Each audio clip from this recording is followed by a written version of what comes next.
skeptical U.S. and Russian officials Monday held 8 hours of frank, forthright discussions aimed at averting war in Ukraine but came away with little more than an agreement to continue to talk. Deputy Secretary of State Wendy Sherman, who led the EU delegation in the Geneva meeting, declined to say whether she believed Russia's assurances that it has no intention of invading the former Soviet republic. And Russia voiced anger at the EU insistence that it will not stop expansion of NATO in Europe.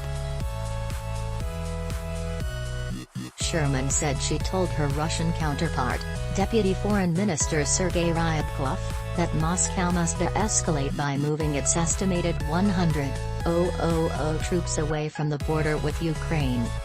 She did not set a timetable for such action but repeated the EU threat that if Russia invades the neighboring country, as it did in 2014, it will face severe economic and diplomatic sanctions. It's a very stark choice, Sherman told reporters in a telephone news conference after the session.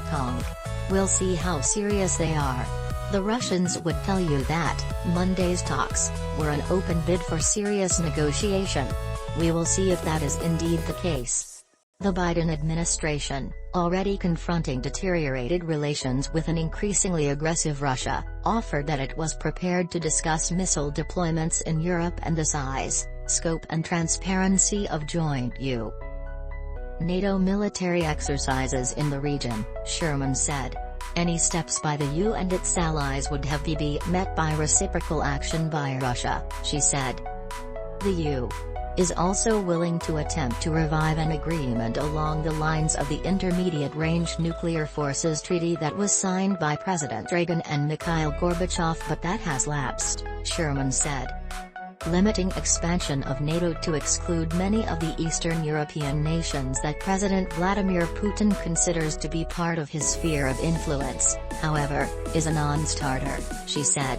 We have a long way to go, Sherman added.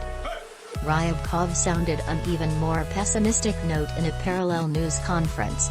He said the American diplomats seemed unwilling to take into account Moscow's interests, according to the Sputnik news agency. Demands such as barring some countries from joining NATO are a priority that we cannot back away from. Without progress on such issues, work on other aspects, for all their importance, will be under question, Ryabkov said.